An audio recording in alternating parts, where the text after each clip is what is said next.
ഞങ്ങൾക്ക് വളരെ പോസിറ്റീവായിട്ടുള്ളൊരു സാഹചര്യമാണ് നിലമ്പൂരിലുള്ളത്. ഈ ചില കീ പോക്കറ്റുകൾ കേന്ദ്രീകരിച്ചുകൊണ്ടുള്ളൊരു പ്രചരണം എന്ന രീതിയിലാണല്ലോ ഇപ്പം മണ്ഡലം ആകെ ഒരു പര്യടനം എപ്പോൾ ആരംഭിക്കും? അത് നാളെ ഞങ്ങളുടെ കൺവെൻഷൻ, നിയോജകമണ്ഡലം തല കൺവെൻഷനുണ്ട്. ബഹുമാനപ്പെട്ട കേന്ദ്രമന്ത്രി സുരേഷ് ഗോപിയാണ് അത് ഉദ്ഘാടനം ചെയ്യുന്നത്. അതിനുശേഷം പാർട്ടി സ്കീം തയ്യാറാക്കും.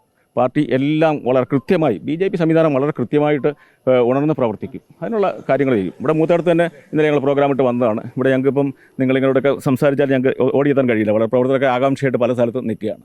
ഇന്നലെ ഇപ്പം സഭാധ്യക്ഷന്മാരെയൊക്കെ പോയി കണ്ടിരുന്നല്ലോ, എങ്ങനെയുണ്ട് അവരുടെ ഒരു അവരുടെ പ്രതികരണം പോസിറ്റീവാണ്. തീർച്ചയായിട്ടും നിങ്ങൾ ഒക്കെ കടന്നു വരണം. നിങ്ങളെപ്പോലുള്ളവർ കടന്നു വന്നാൽ തന്നെ തീർച്ചയായിട്ടും ഈ പ്രസ്ഥാനം വളരും, നമുക്ക് ഇവിടെ വികസനം ഉണ്ടാകുമെന്നാണ് പറയുന്നത്. എത്ര വോട്ടുകളാണ് എക്സ്പെക്ട് ചെയ്യുന്നത് BJP സ്ഥാനം? ഞങ്ങൾ വിജയിക്കുമെന്നാണ് പ്രതീക്ഷിക്കുന്നത്. ഒരു മാറ്റം വരും. വിജയിക്കാൻ ആവശ്യമായ വോട്ടുകൾ എത്രയെന്നാണ് നമ്മൾ കണ്ടുവയ്ക്കുന്നത്? അത് വിജയിക്കാൻ ആവശ്യമായ വോട്ട് കിട്ടും. നിങ്ങൾക്കൊരു കാര്യം ഓർമ്മയുണ്ടോ? 2004 PC തോമസ് പാർലമെൻറ്റിലേക്ക് മത്സരിച്ചു. PC തോമസ് അന്ന് NDA സ്ഥാനാർത്ഥിയായിട്ട് മത്സരിച്ചത്. അദ്ദേഹത്തെ പലരും എഴുതി തള്ളിയാണ്, പക്ഷേ അദ്ദേഹം ജയിച്ചു.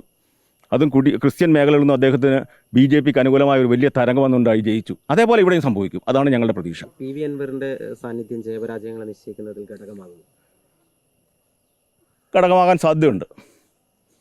അൻവർ എത്ര വോട്ട് പിടിക്കുന്നത് എനിക്കറിയില്ല. അതിനെപ്പറ്റി പറയും. ജനങ്ങളാണ് വോട്ട് ചെയ്യുന്നത്. ജനങ്ങൾ മാറ്റം ആഗ്രഹിക്കുന്നു. ഈ ക്രൈസ്തവ വോട്ടുകളുടെ കാര്യത്തിൽ വീണ്ടും ഒന്നുകൂടി ചോദിക്കുകയാണ്, ഏത് നിലയ്ക്കുള്ള പിന്തുണയാണ്? അവരുടെ ക്രൈസ്തവ വോട്ടുകളുടെ മാത്രമല്ല, എല്ലാ ജനവിഭാഗങ്ങളുടെയും പിന്തുണ ഞങ്ങൾക്കുണ്ട്. എല്ലാ ജനവിഭാഗങ്ങളുടെയും. കാരണം ഞാൻ എല്ലാ ജനവിഭാഗങ്ങളുടെയും ഇടയിൽ പ്രവർത്തിക്കുന്ന ആളാണ്. കഴിഞ്ഞ 47 വർഷമായി രാഷ്ട്രീയ പ്രവർത്തനം നടത്തുന്നതാണ്, സാമൂഹ്യ പ്രവർത്തനം നടത്തുന്നതാണ്. ഒട്ടനവധി സാമൂഹ്യ പ്രവർത്തനം നടത്തിയിട്ടുണ്ട്. ഞാൻ YMCയുടെ പ്രസിഡന്റ് എന്ന നിലയ്ക്ക് ഞങ്ങൾ കവളപ്പാറ ദുരന്തത്തിൽ, അതേപോലെ ഓരോ ദുരന്ത സമയത്തും ആദ്യം ഓടിയെത്തുന്നത് ഞങ്ങളായിരിക്കും. ഞങ്ങൾ ഒരുപാട് അനുകൂലങ്ങൾ നൽകിയിട്ടുണ്ട്.